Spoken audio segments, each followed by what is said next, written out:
Tatutí arranca ya por el año 82, la parte de la productiva que adquiere mi padre el campo. Después yo me incorporo en el año 96, que me recibo de médico veterinario y bueno, empecé a primero a aprender, porque uno de la facultad sale con conocimientos, pero no experiencia. Yo no tengo familiares ni tradición de rural, entonces fue todo nuevo. Tuve mucha gente de la que aprendí, que estaba en el campo. Los campos mi padre los pudo adquirir gracias a una firma ganadera del Este que hoy no existe, que era la familia Caminal. Y o sea que el origen en parte es gracias a ellos, digamos, y había una persona, Sacheto, que era el encargado, que yo vine y aprendí mucho de él, digamos. Yo era el veterinario y él era un hombre de campo, pero me enseñó muchísimo, digamos, y bueno, ahí arrancamos y entramos en un grupo nuestro grupo es el CREA Mandisoví Concordia, que la verdad que es un apoyo fundamental para nosotros, digamos. Son amigos, digamos, que hoy estuvieron presentes haciendo el aguante y bueno, la verdad que es espectacular el compartir con ellos las experiencias, ¿no? Contanos cuál es básicamente el planteo productivo que aquí realiza.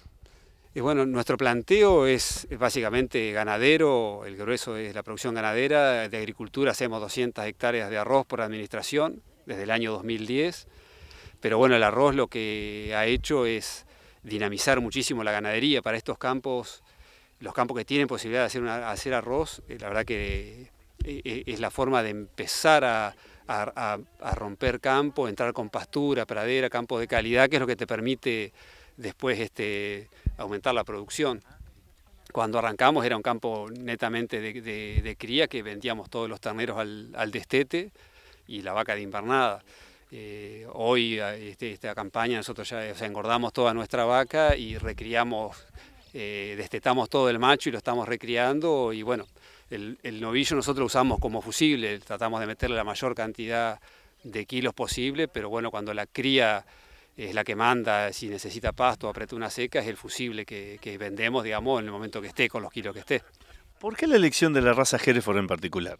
El Hereford, la verdad, primero porque es la raza que estaba cuando yo vine, y es un poco cuando mi padre era de Boca y yo me hice de Boca, digamos, y bueno, es la raza que estaba y es la Hereford y somos de Hereford. Y un poco por rebeldía también, porque uno ve que mucha gente ha ido abandonando la raza y pasándose a otras razas, y no por un problema de la raza, digamos. Yo creo que el Hereford hay que mejorarlo, le hace bien estos eventos como esta jornada de divulgación y de compartir experiencia, o ver el Hereford en un sistema productivo, digamos, como vamos a ver a la tarde y mañana, es lo fundamental, digamos.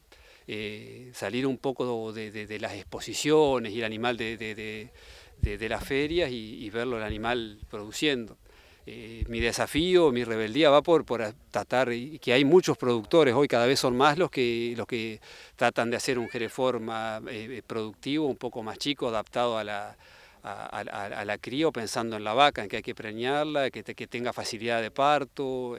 Bueno, yo también muchas veces digo que para que la raza sea la limitante productiva, uno tiene que llegar a la mitad de la escalera o casi arriba, porque las limitantes hay muchas limitantes anteriores a la raza, a cambiarse. Mucha gente se cambia de raza pensando que va a producir más por el simple hecho.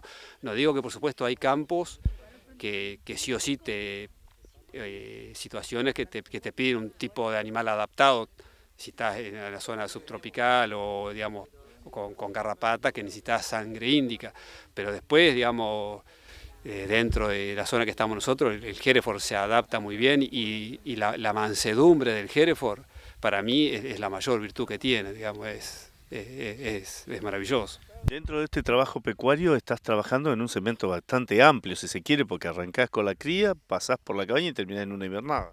Sí, sí, sí. Nosotros no hacemos ciclo completo, como te decía, arrancamos con criadores natos que vendíamos todo el ternero en el destete. Y el problema del criador es que vos vendés toda tu producción en marzo y después tenés que vivir todo el año con esa plata, que sabemos hoy con el tema de inflación y demás, que Entonces, un poco por eso empezamos a hacer el corral de recría para tratar de por lo menos aguantar un poco e ir vendiendo escalonadamente. Y bueno, después con el tema de los verdeos, la palanca del arroz que nos permitió las pasturas, entonces engordamos la vaca y bueno, como te decía, el novillo es fusible.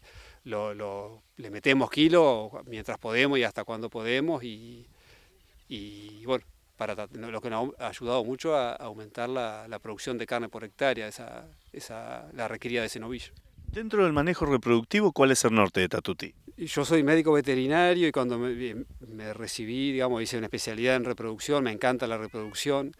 Yo no lo comenté hoy, pero tenemos un centro de inseminación en el campo que estuvo habilitado en su momento, trabajamos para afuera, después la verdad que la vorágine y la cantidad de tareas, no se puede hacer todo, pero es un proyecto que está dormido ahí, es algo que me apasiona.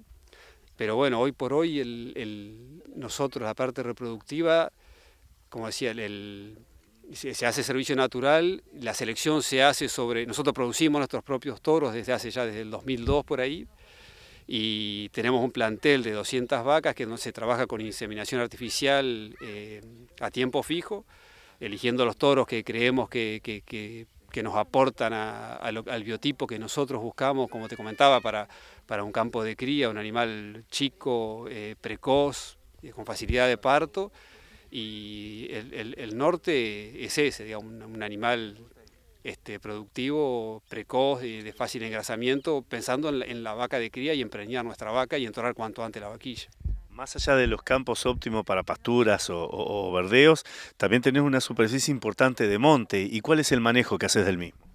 Bueno, nosotros tenemos un 12, un 13% de campo limpio y el resto, el 85% es campo natural, que es monte, y de ese porcentaje tenemos unas 2.000 hectáreas que son campos bravos de bañado, campos bajos de pajonal, de blanquizales, maciega. Como yo comentaba hoy en la presentación, yo veo un desafío de aquí en adelante en manejar esos montes para tratar de frenar un poco el tema del enmalezamiento, digamos, y tratar de aprovecharlos mejor.